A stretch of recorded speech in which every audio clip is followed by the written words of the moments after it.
অধ্যায় ১৯ নভেম্বর। আমাদের দৃষ্টিকোণ থেকে নভেম্বরের দ্বিতীয় সপ্তাহ নাগাদ পরবর্তী ঘটনা বিকাশের সম্ভাব্য পথ ছিল দুটি।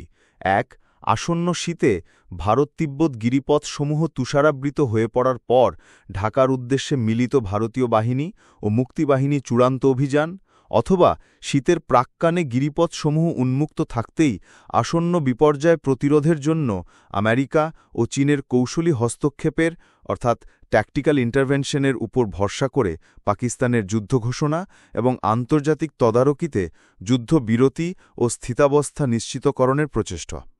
এই দুই সম্ভাবনার মধ্যে প্রকৃত ঘটনা কোন পথে অগ্রসর হতে পারে তা সুস্পষ্ট ছিল না, তবে কার্যকারিতার দিক থেকে প্রথম সম্ভাবনার সাফল্য উজ্জ্বলতর মনে হয় মূলত দুটি কারণে। প্রথমত, মুক্তাঞ্চল গঠন প্রতিরোধ করা দীর্ঘ শ্রান্তিকর কাজে পাকিস্তানি বাহিনী সুদীর্ঘ সীমান্ত বরাবর ছড়িয়ে থাকায় তাদের প্রহরার এলাকা সুবিস্তৃত ছিল বটে, কিন্তু তার ফলে বৃহত্তর আক্রমণ প্রতিরোধের গভীরতা সর্বত্রই তাদের লোপ পায়। তাদের প্রতিরক্ষার আয়োজন অনেকটা হয়ে ওঠে স্ফীত বেলুনের মতো। এর বহিরাবরণ যতই নিরবচ্ছিন্ন দেখাক, এর ভিতরটা ছিল সর্বাংশেই ফাঁপা। দ্বিতীয়ত, সকল প্রধান সড়ক ও যোগাযোগ কেন্দ্রে পাকিস্তান প্রতিরক্ষার জন্য যেসব দুর্গ বা মজবুত ঘাঁটি গড়ে তুলেছিল, সেসব পাশ কাটিয়ে যাওয়ার কৌশল অবলম্বনের দরুন ঢাকার উদ্দেশ্যে দ্রুত অভিযান পরিচালনা ভারত ও বাংলাদেশ মিলিত বাহিনীর পক্ষে সম্ভব বলে মনে হয়। অবশ্য এক্ষেত্রে আশঙ্কা ছিল এই যে বাংলাদেশ ভারতের এই অভিযান দৃষ্টে পাকিস্তান দ্রুত তাদের সৈন্য গুটিয়ে এনে ঢাকা নগরী অবরোধের প্রচেষ্টা চালাতে পারে। পাকিস্তানিদের হাতে ঢাকার জনসমষ্টি পণবন্দী হিসেবে অবরুদ্ধ হওয়ার পর তাদের মুক্ত করার প্রচেষ্টায় অকল্পনীয় প্রাণহানি এবং বাড়িঘরের সম্পদের বিপুল ক্ষয়ক্ষতির আশঙ্কা তো ছিলই, তদুপরি পাকিস্তানের চূড়ান্ত পরাজয় বিলম্বিত হওয়ার আশঙ্কাও প্রবল ছিল।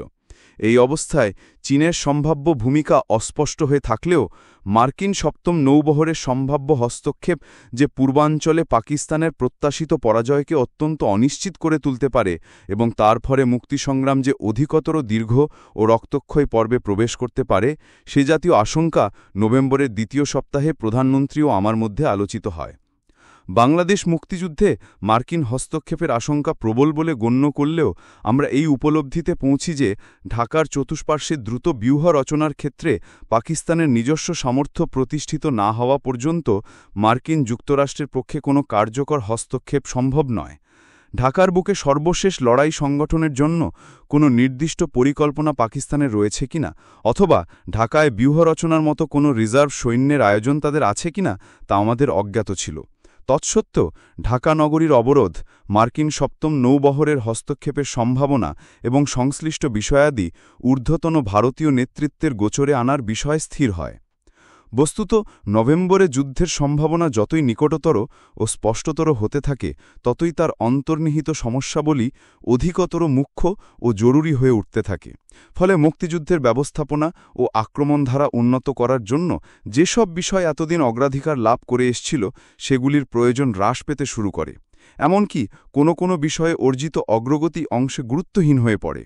যেমন পূর্বাঞ্চলে পাকিস্তানের ৪ ডিভিশন সৈন্যের ও ভারতের ৭ ডিভিশন সৈন্যের শক্তি পরীক্ষার ক্ষেত্র প্রস্তুতির কাজে বিগত কয়েক মাস ধরে তরুণ মুক্তিযোদ্ধাদের অবদান সর্ববৃহৎ হলেও এই দুই পেশাদার সশস্ত্র বাহিনীর প্রত্যাসন্ন সংঘাতের পটভূমিতে অনিয়মিত মুক্তিযোদ্ধাদের এমনকি বাংলাদেশের নিয়মিত ব্যাটালিয়নসমূহের ভূমিকা পূর্বাপেক্ষা সীমিত হয়ে পড়ে।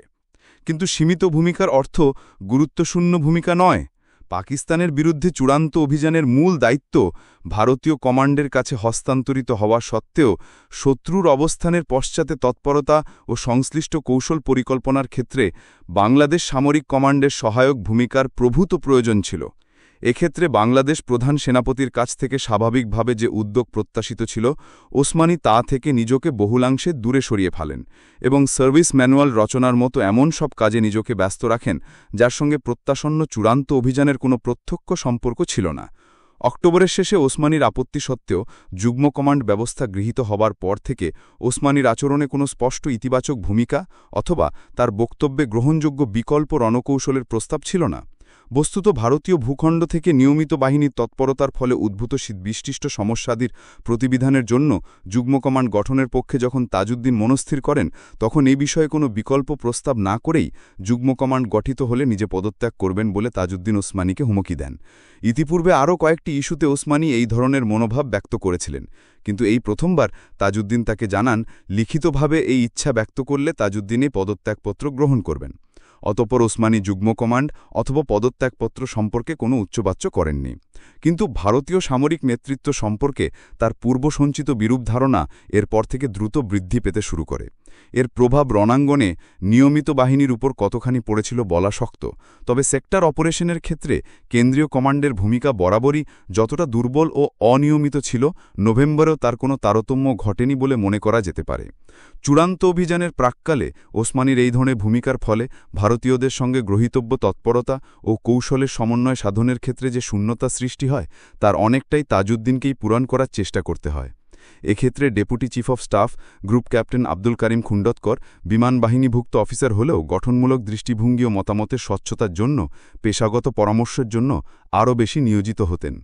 পাকিস্তানের সম্ভাব্য অবরোধ ও ধ্বংসের হাত থেকে ঢাকা নগরীকে রক্ষা করার চিন্তা ছাড়াও অন্য যে একটি উদ্বেগ এ সময় তাজউদ্দিনের জন্য মুখ্য হয়ে ওঠে, তা ছিল মুক্তিযুদ্ধের প্রত্যাশিত সাফল্যের পর প্রতিহিংসা হত্যার বিপদ থেকে মুজিবের জীবন রক্ষা করার। তাজউদ্দিনের আশঙ্কা জন্মেছিল প্রত্যাসন্ন চূড়ান্ত লড়াইয়ে বাংলাদেশের স্বাধীনতা অর্জিত হবার পর পাকিস্তানের প্রতিহিংসা পরায়ণতা থেকে মুজিবের জীবন রক্ষা করা অত্যন্ত কঠিন হয়ে দাঁড়াবে। যদিও বাস্তব ক্ষেত্রে অগস্ট মাস থেকে তার জীবনের নিরাপত্তা উন্নত হবার লক্ষণ ক্রমশ প্রকাশ পেয়ে চলেছে। ৩রা অগস্ট যখন ইয়াহিয়া খান ঘোষণা করেন যে দেশদ্রোহিতার অপরাধে শীঘ্রই মুজিবের বিচার ও উপযুক্ত শাস্তি বিধান করা হবে, তখন মুজিবের জীবনের নিরাপত্তা কিছুমাত্র রয়েছে বলে মনে করা কঠিন হয়ে পড়ে। ৫ই অগস্টে যে তথাকথিত শ্বেতপত্র পাকিস্তানের তথাকথিত শ্বেতপত্র প্রকাশিত হয়, তাতে সশস্ত্র বাহিনীর মধ্যে বিদ্রোহ সংগঠনের মাধ্যমে পূর্ববাংলার স্বাধীনতা অর্জনের জন্য আওয়ামী লীগের ষড়যন্ত্রের আয়োজন সবিস্তারে উল্লেখ করা হয়। ফলে আসন্ন বিচারের রায় কি দেওয়া হবে, সেই সম্পর্কে কার্যত সকল অস্পষ্টতা দূর হয়ে যায়। ৭ই আগস্ট আওয়ামী লীগের যে ৭৯ জনের নাম জাতীয় পরিষদের সদস্যপদ থেকে বাতিল করা হয়, তার মধ্যে মুজিবের নাম অন্তর্ভুক্ত হয়। ৯ আগস্ট পাকিস্তান থেকে পুনরায় ঘোষণা করা হয় যে পাকিস্তানের বিরুদ্ধে যুদ্ধ ঘোষণার জন্য মুজিবের শীঘ্রই বিশেষ সামরিক আদালতে বিচার হবে। কিন্তু ওই দিনই অপ্রত্যাশিতভাবে ভারত সোভিয়েত মৈত্রী চুক্তি স্বাক্ষরিত হয়। নয়াদিল্লিতে সঙ্গে ওয়াশিংটনের সময়ের তফাৎ ১০.৫ ঘণ্টার। ফলে চুক্তি সংক্রান্ত ঘোষণার পর ওই দিনই মার্কিন স্টেট ডিপার্টমেন্ট মুজিবের বিরুদ্ধে কোনো দ্রুত ব্যবস্থা গ্রহণ থেকে বিরত থাকার জন্য পাকিস্তানকে সতর্ক করে দেয়। ফলে পরবর্তী ঘোষণা অনুযায়ী ১১ই অগস্ট লায়ালপুরে বিশেষ সামরিক আদালতের ঊর্ধ্বদার বিচার শুরু হলেও ওই দিনই তা মুলতবি ঘোষণা করা হয়। এই সেপ্টেম্বরে যখন পুনরায় বিচার শুরু হয়, তখন মুজিবের পক্ষ সমর্থনের জন্য এ.কে. ব্রহি এবং তার ৩ জন সহকারী আইনজীবীকে নিযুক্ত থাকতে দেখা যায়। ২রা অক্টোবরে পাকিস্তানের সামরিক আদালত মুজিবকে অপরাধী সাব্যস্ত করে মৃত্যুদণ্ডের সুপারিশ করছে বলে একটি কূটনৈতিক সূত্রে প্রকাশ পায়। অবশ্য একই সূত্র থেকে বলা হয় যে পাকিস্তানের পক্ষ থেকে সংশ্লিষ্ট রাষ্ট্রবর্গকে এই নিশ্চয়তাও দেওয়া হয়েছে যে সামরিক আদালতের ওই রায় কার্যকর করা থেকে তারা বিরত থাকবে। এই তথ্যের পরোক্ষ সমর্থন পাওয়া যায় ১০ই অক্টোবরে, যখন জাতীয় পরিষদের সদস্যপদ থেকে বহিষ্কৃত আওয়ামী লীগপন্থীদের পূর্ববর্তী তালিকায় পরিবর্তিতভাবে প্রকাশিত হয়। এই তালিকা থেকে শেখ মুজিবের নাম বাদ পড়ে, অর্থাৎ মৃত্যুদণ্ডাজ্ঞাপ্রাপ্ত শেখ মুজিব তার নির্বাচিত জাতীয় পরিষদ আসনে কার্যত পুনর্বাহাল হন। অক্টোবরের শেষে নিউজউইক পত্রিকার প্রতিনিধিকে ইয়াহিয়া খান জানান শেখ মুজিবকে তিনি খেয়াল খুশি মতো ছেড়ে দিতে অসমর্থ হলেও জাতি যদি তার মুক্তি চায় তবে ইয়াহিয়া তা পূরণ করবেন। পরবর্তীকালে কিসিঞ্জারের বিবরণ থেকেও দেখা যায় ৩রা নভেম্বরে পাকিস্তানি রাষ্ট্রদূত কিসিঞ্জারকে অবহিত করেন ইয়াহিয়া শেখ মুজিবের মনোনীত কোনো প্রতিনিধির সাথে আলোচনা করার বিষয় বিবেচনা করতে রাজি আছে। রাষ্ট্রদ্রোহিতার উপরাধে মৃত্যুদণ্ড লাভের সম্ভাবনা থেকে শেখ মুজিবের অবস্থার এই ক্রমোন্নতি পরিলক্ষিত হওয়া সত্ত্বেও বাংলাদেশকে মুক্ত করার চূড়ান্ত অভিযান শুরু করার পর পুনরায় তার জীবনাশঙ্কা দেখা দিতে পারে সে সম্পর্কে তাজউদ্দিনের উদ্বেগ ভিত্তিহীন ছিল না। ইতিপূর্বে পাকিস্তানের অখণ্ডতা রক্ষায় সচেষ্ট মার্কিন প্রশাসন শেখ মুজিবের প্রাণসংহার থেকে ইয়াহিয়া চক্রকে নিবৃত্ত রাখবে বলে অনুমান করা হলেও পাকিস্তানের চূড়ান্ত পরাজয়ের পর সামরিক জান্তাকে শেষ উন্মত্ততা থেকে বিরত রাখা যে সম্ভব হবে, এমন নিশ্চয়তার সত্যি অভাব ছিল। এই আশঙ্কা বোধ থেকে শেখ মুজিবের প্রাণরক্ষার নিশ্চিত উপায় উদ্ভাবন নভেম্বরের দ্বিতীয় ও তৃতীয় সপ্তাহে তাজউদ্দিনের অন্যতম প্রধান প্রচেষ্টা হয়ে ওঠে। কিন্তু সেই সময় ঢাকা নগরী ও শেখ মুজিবের জীবনের নিরাপত্তা বিধানের সঙ্গে সামগ্রিক সমর পরিকল্পনা ও প্রস্তুতির যোগসূত্র প্রায় অবিচ্ছেদ্য হয়ে ওঠায় এবং মন্ত্রিসভা তখনও অবধি উচ্চস্তরের সামরিক গোপনীয়তা রক্ষার মতো প্রতিষ্ঠানে পরিণত না হওয়ায় তাজউদ্দিন প্রায় এককভাবে সংশ্লিষ্ট উদ্যোগ গ্রহণ করেন। অক্টোবরের প্রথম থেকে মন্ত্রিসভার কাজকর্মে শৃঙ্খলা ও সমন্বয় যদিও উন্নত হতে শুরু করে, তবু মোস্তাক মাহবুব আলম চাষী প্রভৃতির কার্যকলাপের বিবরণ সম্পর্কে কম বেশি অবহিত হওয়ার পরেও তাদের বিরুদ্ধে গৃহীতব্য পদক্ষেপ সম্পর্কে মতপার্থক্য হেতু মন্ত্রিসভার অভ্যন্তরে তথ্যের নিরাপত্তা তখনও এক গুরুতর সমস্যা ছিল।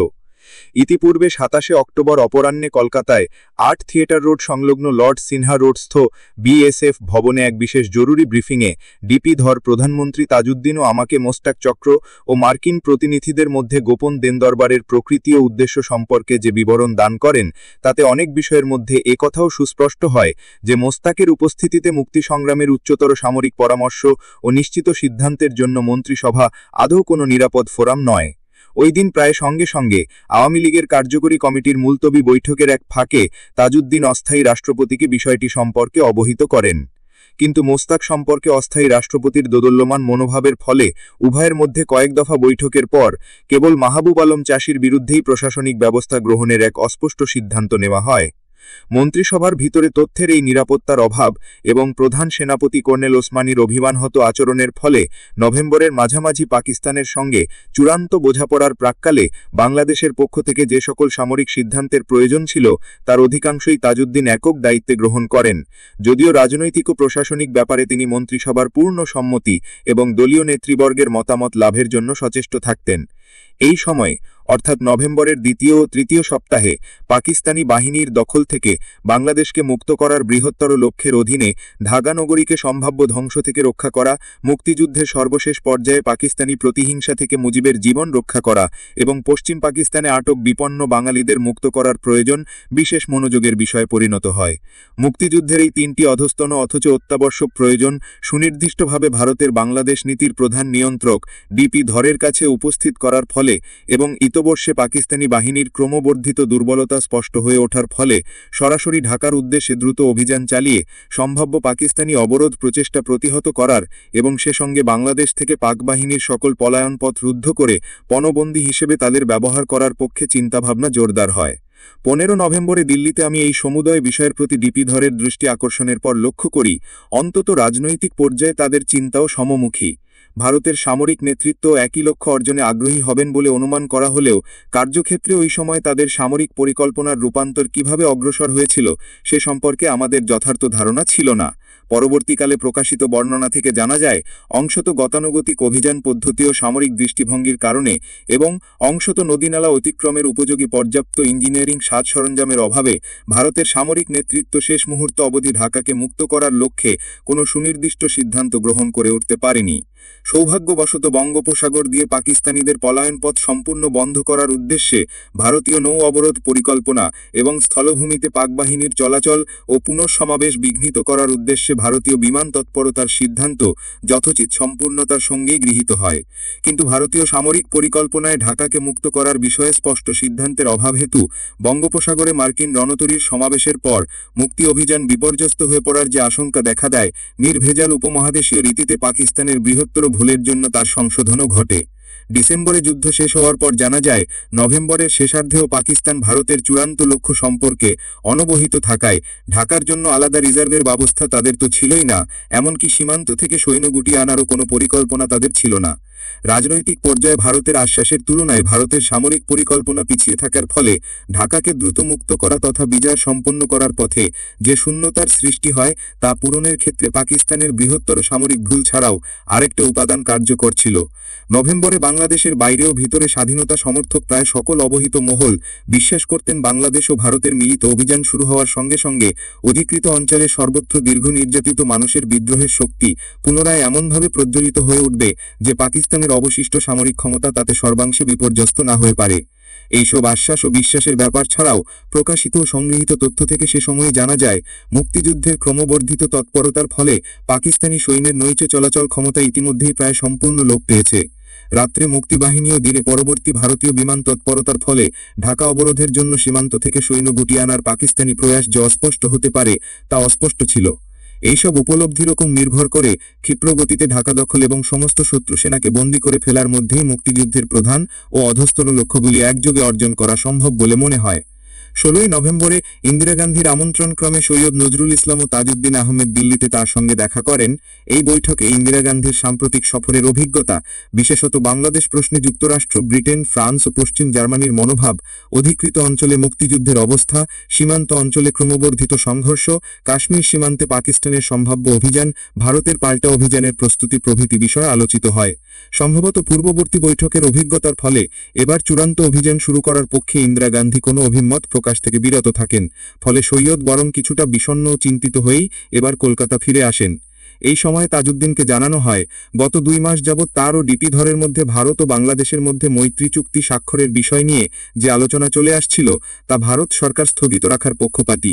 কেননা তাদের মতে ভারতে অবস্থানকালে এ ধরনের চুক্তি স্বাক্ষর ভারতের চাপের মুখে সম্পন্ন হয়েছে বলে চিত্রিত হওয়া স্বাভাবিক। তবে এর ফলে বাংলাদেশকে মুক্ত করার ব্যাপারে ভারতের সর্বাত্মক সাহায্যের কোনো তারতম্য ঘটবে না, এ প্রতিশ্রুতিও পুনরায় তাজউদ্দিনকে দেওয়া হয়। তাজউদ্দিনও চুক্তির ব্যাপারে ভারতের এই সিদ্ধান্তকে সঠিক হিসেবেই গ্রহণ করেন। কেননা পাকিস্তানের দখল অবসানের জন্য যে ভূমিকায় ভারতকে সম্মত করানোর উদ্দেশ্যে তাজউদ্দিন একসময় এই চুক্তির কথা ভেবেছিলেন, তার সকল আয়োজনই এখন সম্পন্ন প্রায়।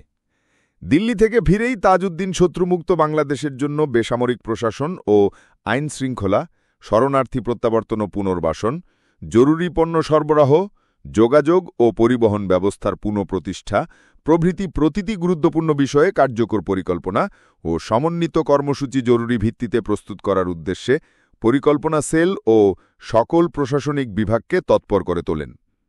অবশ্য কোনো কোনো দফতর নভেম্বরের প্রথম থেকেই শত্রুমুক্ত বাংলাদেশের জন্য তাদের বিভাগীয় কর্মসূচি প্রণয়ন শুরু করেন। পরিকল্পনা সেল যুগদত্তর অর্থনৈতিক পুনর্গঠনের বিভিন্ন দিক নিয়ে কাজ শুরু করেন তারও অন্তত 1 মাস আগে। তাজউদ্দিন দিল্লি থেকে ফিরে আসার 2 দিন বাদে ডিপি ধর কলকাতা এসে পৌঁছান উপমহাদেশের দ্রুত ধাবমান ঘটনা পটভূমিতে বিভিন্ন অসমাপ্ত আলোচনাকে সিদ্ধান্তের দিকে নিয়ে যেতে এবং সম্ভবত সামগ্রিক আয়োজনের চূড়ান্তকরণ তদারক করার উদ্দেশ্যে। আমাদের দিক থেকে বহুবিধ জটিল সমস্যার মধ্যে একটি প্রধান সমস্যা ছিল সরবরাহকৃত অস্ত্র পুনরুদ্ধার সংক্রান্ত। যেসব মুক্তিযোদ্ধাদের অস্ত্র সরবরাহ করা হয়েছিল এবং পাকিস্তান যাদেরকে অস্ত্র দিয়েছিল, তাদের কাছ থেকে প্রত্যাশন্য বিজয়ের পর অস্ত্র পুনরুদ্ধার করার নির্ভরযোগ্য ব্যবস্থা সৃষ্টির প্রয়োজন ছিল অতীব গুরুত্বপূর্ণ। এ বিষয়ে আলোচনাধীন একটি খসড়া প্রস্তাব এবং সংশ্লিষ্ট আরও কতিপয় বিষয়ে আলোচনার জন্য প্রধানমন্ত্রী আমাকে নিযুক্ত করেন। 19 থেকে 21 নভেম্বরের মধ্যে ডিপি ধরের সঙ্গে আমার মোট 4 দফা বৈঠক অনুষ্ঠিত হয়। এর মধ্যে দীর্ঘতম বৈঠক ছিল 19 নভেম্বর এবং এই দিনের আলোচিত বিষয় সম্পর্কে আমার রাখা সংক্ষিপ্ত নোট ছিল: Meeting took place at 9 p.m. at Grand Hotel. DP, Indian Defence Secretary K.B. Lal, and AMH discussed about the nature of the political problem after liberation, the arrangement for disarming the FF or other elements, the minimum and maximum time frame for Indian Army to remain in Bangladesh after liberation, and the possibility of intervention by US 7 Fleet. Reasons given for possible US intervention: A. With the program of scaling down the US basing arrangements in South Asia, and when the future of that region looked uncertain, could the US afford to breaking the status quo of South Asia? B. Particularly when it was being initiated in the background of Indo-Soviet Treaty, could the US accept the rise of Russian influence in South Asia, which was about to decapacitate its staunch ally? এই বৈঠক সম্পর্কে কিছু বর্ণনা আবশ্যক। পাকিস্তানের সঙ্গে নিকট ভবিষ্যতে পূর্ণাঙ্গ যুদ্ধ অনিবার্য হয়ে ওঠার পর দ্রুতগতিতে বাংলাদেশকে পাকিস্তানি দখল থেকে মুক্ত করা সম্ভব, এই অনুমানের উপর নির্ভর করে বর্তমান ও সম্ভাব্য পরিস্থিতির বিশ্লেষণ এবং এর মাধ্যমে মূল সমস্যাসমূহ চিহ্নিত করে সেগুলি মোকাবেলার জন্য প্রয়োজনীয় পরিকল্পনা ও কাজের পরিসীমা নির্ধারণই এইসব বৈঠকের উদ্দেশ্য ছিল, যাতে উচ্চতর রাজনৈতিক অনুমোদনের পর বিশেষজ্ঞ ও প্রশাসনিক পর্যায়ে সংশ্লিষ্ট পরিকল্পনা ও প্রোগ্রাম প্রণয়ন সম্ভব হয়। স্বাধীনতা উত্তর বাংলাদেশের সম্ভাব্য রাজনৈতিক জটিলতা নিয়ে ওই সন্ধ্যায় যে আলোচনা হয় তাতে দ্বিমতের অবকাশ ছিল না। প্রায় ৮ মাস ধরে পাকিস্তানি বাহিনী ও তাদের স্থানীয় অনুচরবৃন্দ বর্ণনাতীত হত্যা, নির্যাতন ও বিভীষিকার রাজত্ব চালিয়ে এসেছে এবং তার বিরুদ্ধে কার্যত কেন্দ্রীয় নেতৃত্ব ও নিয়ন্ত্রণবিহীন বিপুল সংখ্যক সশস্ত্র তরুণের দল মরণপণ সংগ্রাম চালিয়ে যাওয়ার ফলে গোটা সমাজ সর্বাংশে আলোড়িত হয়েছে। তারই উপর এক সর্বাত্মক যুদ্ধ সংঘটিত হতে চলেছে। এই সব কিছু সম্মিলিত প্রতিক্রিয়ায় স্বাধীনতার পর অর্থনৈতিক, সামাজিক ও নৈতিক জীবনে যে অকল্পনীয় তোলপাড় অবধারিত, তা নিয়ন্ত্রণ করা যে কোনো রাজনৈতিক নেতৃত্বের পক্ষেই দুঃসাধ্য ব্যাপার। স্বাধীনতার জন্য সশস্ত্র তরুণদের নিয়োগের ফলে পূর্ববর্তী ৬ মাস কার্যত এক ধরনের সমাজ বিপ্লবের সূচনা ঘটে। শত্রু সেনা ও তাদের স্থানীয় সহযোগীদের বিরুদ্ধে এই সশস্ত্র তরুণদের ক্রমবর্ধিত তৎপরতা পুরাতন ব্যবস্থার সুবিধাভোগী শ্রেণীর দুর্গতির সৃষ্টি করা ছাড়াও পুরাতন সমাজের খোদ কাঠামোকেই আঘাত করতে শুরু করে। কিন্তু এই স্বল্প সময়ের মধ্যে তরুণ যোদ্ধাদের কোনো নতুন সামাজিক মূল্যবোধে ও বিকল্প সমাজ ব্যবস্থা গঠনের অঙ্গীকারে উদ্বুদ্ধ করে তোলা অথবা কোনো কেন্দ্রীয় নেতৃত্বের অধীনে তাদের সংহত ও শৃঙ্খলাবদ্ধ করে তোলা সম্ভব না হওয়ায় প্রত্যাসন্ন স্বাধীনতার পর সামাজিক পুনর্গঠনের ঐক্যবদ্ধ শক্তির পরিবর্তে বহুধা বিভক্ত সশস্ত্র গ্রুপ ও সামাজিক অরাজকতার শক্তির অভ্যুদয়ের আশঙ্কাই ছিল অপেক্ষাকৃত প্রবল। এক্ষেত্রে বাংলাদেশের রাজনৈতিক নেতৃত্ব ও প্রচার যন্ত্রের ব্যর্থতা স্বীকার্য, কিন্তু তা আর তখন সংশোধনযোগ্য নয়। এই অবস্থায় প্রত্যাশিত স্বাধীনতাকে সম্ভাব্য সামাজিক অরাজকতা ও সশস্ত্র হানাহানির আবর্ত থেকে রক্ষা করার জন্য অস্ত্রশস্ত্র ফেরত নেওয়ার সার্বাত্মক উদ্যোগ গ্রহণ সর্বাপেক্ষা জরুরি বিষয় বলে চিহ্নিত করা হয়। যেহেতু বাংলাদেশের প্রশাসনিক কাঠামো অত্যন্ত দুর্বল ছিল, সেহেতু দলমত নির্বিশেষে মুক্তিযোদ্ধাদের যে অংশ সততা, সাহস ও কর্তব্যবোধের পরীক্ষায় উত্তীর্ণ হয়েছে, তাদের সকলকে স্বাধীনতা সমর্থক রাজনৈতিক দলগুলির মিলিত কমান্ড ব্যবস্থার অধীনে ঐক্যবদ্ধ করা এবং তাদের সাহায্যে অস্ত্র পুনরুদ্ধার প্রচেষ্টা চালানো অপেক্ষাকৃত যুক্তিসঙ্গত বলে মনে হয়। পরবর্তী কয়েকদিন তাজউদ্দিনের সঙ্গে আলোচনার ফলে এই চিন্তার আরও সম্প্রসারণ ঘটে এবং বহুদলীয় কমান্ড ব্যবস্থার অধীনে সকল মুক্তিযোদ্ধার সমবায়ে ন্যাশনাল মিলিশিয়া বাহিনী গঠন করে প্রয়োজনীয় স্ক্রিনিংয়ের পর নতুন রাষ্ট্রযন্ত্রের বিভিন্ন গঠনমূলক প্রয়োজনে তাদের সদ্ব্যবহার করার পক্ষে এক পরিকল্পনার রূপরেখা তৈরি হতে থাকে। তবে ১৯ নভেম্বরের ওই বৈঠকে বহুদলীয় কমান্ড ব্যবস্থার অধীনে মুক্তিযোদ্ধাদের সাহায্যে অস্ত্র পুনরুদ্ধার কার্যক্রমের ক্ষেত্রে ভারতীয় বাহিনীর উপস্থিতি ও পরোক্ষ সহায়তার প্রশ্ন নির্দিষ্টভাবেই উত্থাপিত হয়। ডিপি ধর পূর্ববর্তী ৩ মাসে বাংলাদেশের সর্বস্তরের সর্বাধিক সংখ্যক প্রতিনিধির সঙ্গে খোলাখুলি আলোচনা চালানোর ফলে একটি বিষয় অত্যন্ত স্বচ্ছ ধারণার অধিকারী হন এবং দু-একবার তা আমার কাছে ব্যক্তও করেন। বাংলাদেশ মুক্ত হওয়ার পর ভারতীয় বাহিনী সেখানে যত অল্প সময় অবস্থান করবে, মিত্র হিসেবে ভারতের অর্জিত সুনাম তত বেশি অক্ষুণ্ণ থাকবে। কাজেই ডিপি ধর অত্যন্ত স্পষ্ট ভাষায় আমার কাছে জানতে চান, সর্বাধিক কতদিন ভারতীয় সৈন্যকে বাংলাদেশে থাকতে হতে পারে বলে আমাদের ধারণা। এ প্রশ্নের উত্তর অংশত নির্ভর ছিল পলায়ন বা পরাজয় বরণের আগে পাকিস্তানি বাহিনী অধিকৃত প্রশাসন ও অবকাঠামোর কতখানি ধ্বংস সাধন করবে এবং পরাজয়ের পর পাকিস্তান তার হৃত উপনিবেশ পুনরুদ্ধারের উদ্দেশ্যে কোনো নতুন সামরিক উদ্যোগ গ্রহণ করবে কিনা।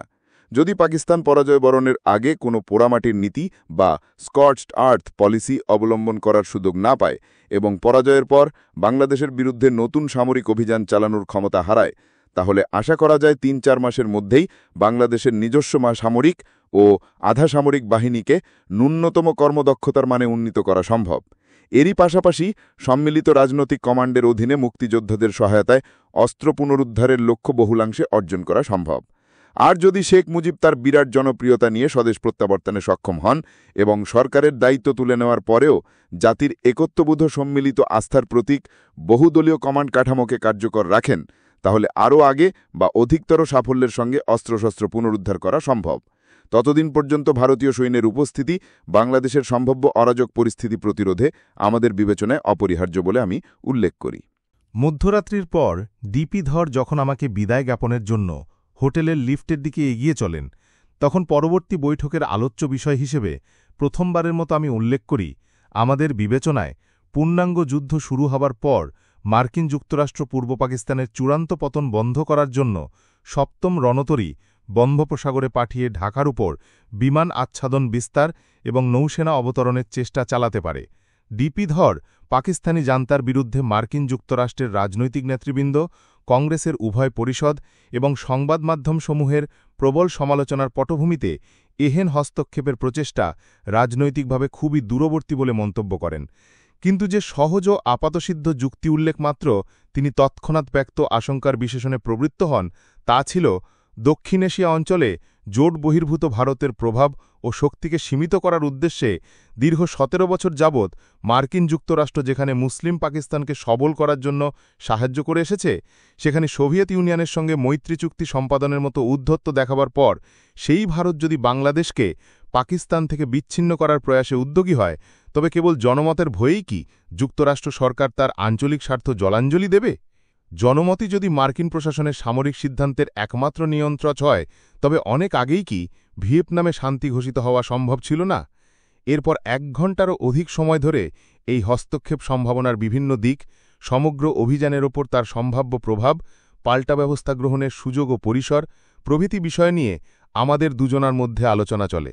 ডিপি ধরের সঙ্গে অনুষ্ঠিত পরবর্তী ৩টি বৈঠকে বিবিধ বিষয়ের মধ্যে অস্ত্র পুনরুদ্ধার, যুদ্ধবিধ্বস্ত বাংলাদেশের পুনর্গঠনে স্বাধীনতা সমর্থক ৫টি রাজনৈতিক দলের অভিন্ন কর্মসূচি গ্রহণ এবং জাতীয় উপদেষ্টা কমিটিকে একটি সক্রিয় প্রতিষ্ঠানে পরিণত করার সম্ভাবনা সংক্রান্ত আলোচনা প্রাধান্য পায়। এছাড়া পূর্ণাঙ্গ যুদ্ধ শুরু হওয়া মাত্র অধিকৃত প্রশাসনের সমস্ত বাঙালি অফিসার এবং সর্বস্তরের বাঙালি বুদ্ধিজীবীদের হত্যা করার এক পরিকল্পনা পাকিস্তানিদের রয়েছে বলে অক্টোবরে আমাদের ঢাকা গ্রুপ থেকে যে তথ্য এসে পৌঁছায় তার তাৎপর্য এবং তা মোকাবিলার্থে বিভিন্ন ধরনের প্রস্তুতির বিষয় আলোচিত হয়।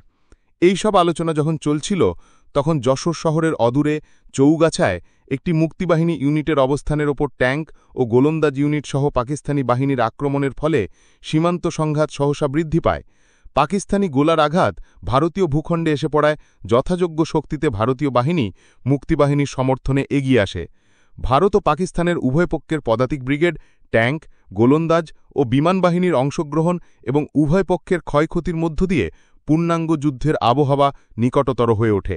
একই সময় পরিকল্পনা সেল ও বিভাগীয় সচিবদের পর্যায়ে দেশ শত্রুমুক্ত হওয়ার পর পুনর্বাসন, আইন ও শৃঙ্খলা প্রবর্তন, খাদ্য জরুরি পণ্য সরবরাহ, বাসস্থান, জনস্বাস্থ্য প্রভৃতি বিষয়ে যেসব খসড়া পরিকল্পনা ও কার্যক্রম প্রণয়নের কাজ চলছিল, তাকে সমন্বিত করার জন্য ২২শে নভেম্বরে বাংলাদেশ মন্ত্রিসভার এক বৈঠক অনুষ্ঠিত হয় এবং এই উদ্দেশ্যে সেক্রেটারিদের সমবায়ে এক সাব কমিটি গঠনের সিদ্ধান্ত করা হয়।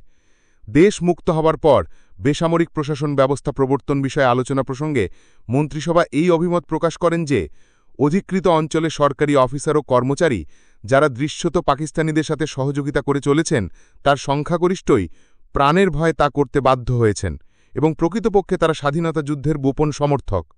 স্বাধীনতা যুদ্ধের চূড়ান্ত অভিযান এবং বিশেষ করে যুদ্ধোত্তর পুনর্গঠন পরিকল্পনা ও কর্মসূচি প্রণয়নের এই প্রচেষ্টার মূল্যায়নকালে একটি কথা স্মরণ রাখা বোধহয় বাঞ্ছনীয়। ২৬শে মার্চ পাকিস্তানি বাহিনীর অতর্কিত আক্রমণের দিন থেকে শুরু করে ১৬ই ডিসেম্বর তাদের আত্মসমর্পণের দিন পর্যন্ত বাংলাদেশের মুক্তির জন্য সশস্ত্র সংগ্রাম চলে ৯ মাসেরও কম সময়। চীন, ভিয়েতনাম, আলজেরিয়া, সাইপ্রাস বা অ্যাঙ্গোলার তুলনায় বাংলাদেশের মুক্তি সংগ্রামের সমগ্র মেয়াদ ছিল সবচাইতে কম।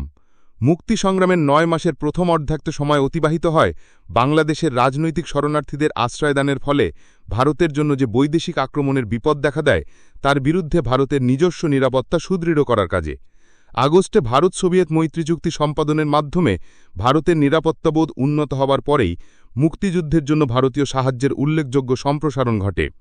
কিন্তু মুক্তিযুদ্ধে সাফল্য নিশ্চিতকরণেই শরণার্থীর সমস্যার কোনো প্রকৃত সমাধান নেই। ভারতের এই উপলব্ধির প্রতি সোভিয়েত ইউনিয়নের পরোক্ষ সম্মতি আদায় করতে আরও ২ মাস অতিবাহিত হয়।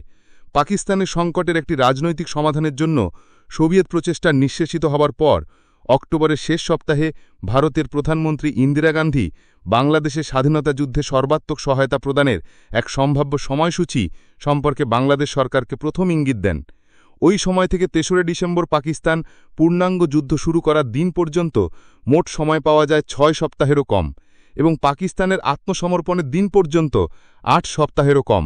এই ৬ থেকে ৮ সপ্তাহে স্বল্প সময়ে পাকিস্তানি সেনাবাহিনীর তুলনাহীন বর্বরতার ফলে সর্বাংশে ছিন্ন ভিন্ন এক সমাজকে একত্রিত করার জন্য, বিচ্ছিন্ন বিপর্যস্ত লুষ্ঠিত এক অর্থনীতিকে পুনরায় সচল করার জন্য এবং এই ২ বিশাল প্রতিবন্ধকতা সত্ত্বেও সম্পূর্ণ নতুন একটি রাষ্ট্রের সংগঠনকে দাঁড় করানোর জন্য যে সুবিপুল প্রস্তুতি, পরিকল্পনা ও উদ্যোগের প্রয়োজন ছিল, তা আয়ত্ত করা কোনোভাবেই সম্ভব ছিল না। সময় ছাড়াও অভাব ছিল সংগঠনের উদ্ভাবনী শক্তিসম্পন্ন কর্মদক্ষ নিষ্ঠাবান মানুষের। এই অর্থে নভেম্বর ছিল প্রয়োজন ও আয়োজনের মাঝে দুস্তর ব্যবধান উপলব্ধি করার মাস। এই ব্যবধান দূরতিক্রম্য জেনে যুদ্ধবিধ্বস্ত নতুন স্বাধীনতার তীরভূমির দিকে পাড়ি জমাবার মাস।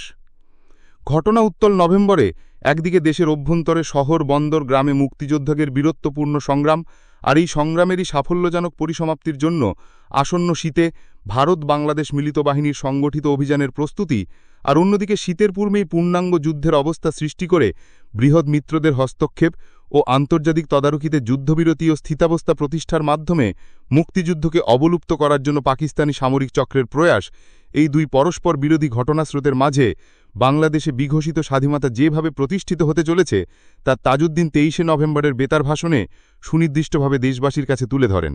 মুক্তিবাহিনী এখন যে কোনো সময় যে কোনো জায়গায় শত্রুকে আঘাত করতে পারে, এমনকি শত্রুর নিরাপদ অবস্থানের কেন্দ্রে অতর্কিতে আক্রমণ চালিয়ে তাকে বিমূঢ় করে দিতে পারে। নদীপথে হানাদাররা বিপর্যস্ত, মংলা ও চট্টগ্রাম বন্দর প্রায় অকেজো। বাংলাদেশের বিস্তীর্ণ এলাকা শত্রুমুক্ত। ক্রমেই অধিক জায়গায় গণপ্রজাতন্ত্রী বাংলাদেশ সরকারের কার্যকর প্রশাসন চালু হচ্ছে। আর সৈন্য, সামগ্রী ও মনোবল হারিয়ে শত্রুপক্ষ ততই হতাশায় উন্মাদ হয়ে উঠেছে। এখন তারা চায় ভারতের সঙ্গে যুদ্ধ বাঁধিয়ে একটা আন্তর্জাতিক সংকট সৃষ্টি করতে। তারা আশা করে যে এমন একটা যুদ্ধ হলে বাংলাদেশের রক্তক্ষয়ী স্বাধীনতা সংগ্রামের থেকে পৃথিবীর দৃষ্টি অন্যদিকে নিবদ্ধ হবে, মুক্তিবাহিনীর হাতে তাদের পরাজয়ের গ্লানি গোপন করা যাবে এবং এমন একটা পরিস্থিতির উদ্ভব হবে যাতে তাদের পৃষ্ঠপোষকেরা হস্তক্ষেপ করার সুযোগ পাবে। কিন্তু আমি প্রত্যয়ের সঙ্গে বলছি যে এর একটি উদ্দেশ্যই সিদ্ধ হবে না। সামরিক শাসকচক্র আত্মহত্যার যে ব্যবস্থাই করে থাকুক না কেন, আর এই উপমহাদেশের জন্য যে ব্যবস্থাই বিশেষ বিশেষ রাষ্ট্রের মনঃপুত হোক না কেন, বাংলাদেশের জনগণের কাছে গ্রহণযোগ্য ব্যবস্থা একটি, আর তা হল পূর্ণ স্বাধীনতা। ইতিহাসের অন্যতম রক্তক্ষয়ী যুদ্ধে প্রতিদিন প্রমাণিত হচ্ছে আমাদের স্বাধীনতার সংকল্প এবং সে স্বাধীনতা রক্ষার শক্তি। দখলদার বাহিনীর বিনাশ অথবা সম্পূর্ণ অপসারণের মধ্য দিয়ে অর্জিত স্বাধীনতাই আমাদের একমাত্র লক্ষ্য। ইতিহাস মানুষকে অন্তত এই শিক্ষা দিয়েছে যে জনসাধারণের ইচ্ছাশক্তির পরাজয় নেই, এমনকি এক বিশ্ব শক্তির সমরসম্ভার দিয়েও জনগণের মুক্তি সংগ্রাম দমন করা যায় না। অশ্রু আর রক্তের বিনিময়ে যে স্বাধীনতার জন্য আমরা লড়ছি, সে স্বাধীনতা লাভের দিনটি নিকটতম হয়েছে, কিন্তু তার জন্য আরও আত্মত্যাগ, কষ্ট স্বীকার ও জীবনদানের প্রয়োজন হবে। স্বাধীনতার ধারণা অশেষ, অর্থগভ। স্বাধীনতার তাৎপর্য নির্ভর করে যুদ্ধ অবস্থায় আমরা কি মূল্য দিই এবং শান্তির সময় এর কি ব্যবহার করি তার উপর। শত্রু সংহারের প্রতিজ্ঞার সঙ্গে সঙ্গে তাই শহীদের রক্তের উপযুক্ত সমাজ গঠনের প্রতিজ্ঞাও আমাদেরকে নতুন করে নিতে হবে। বাংলাদেশের শহরে ও গ্রামে তরুণীরা যে যুদ্ধে লিপ্ত, তা বিদেশি দখলদারদের বিতাড়িত করার সংগ্রাম এবং অসাম্য ও সুবিধাভোগের অবসান ঘটানোর সংগ্রাম। বাংলাদেশের জনসাধারণের অবিসংবাদিত নেতা বঙ্গবন্ধু শেখ মুজিবুর রহমান আজও পাকিস্তানের সামরিক চক্রের হাতে বন্দী হয়ে রয়েছেন। আমাদের দৃঢ় বিশ্বাস তাকে মুক্ত করার একমাত্র উপায় হচ্ছে বাংলাদেশ থেকে হানাদার সৈন্যদের নিষ্ক্রমণের সকল পথ রুদ্ধ করে দেওয়া। তা করবার শক্তি আমাদের আছে এবং আমরা তাই করতে যাচ্ছি। তাজউদ্দিনের এই বেতার ঘোষণায় কোনো অনিশ্চিত প্রতিশ্রুতির আড়ম্বর ছিল না, ছিল কঠোর প্রস্তুতির শেষে আসন্ন ঘটনাধারাকে নিয়ন্ত্রণ করার অটল আত্মবিশ্বাস।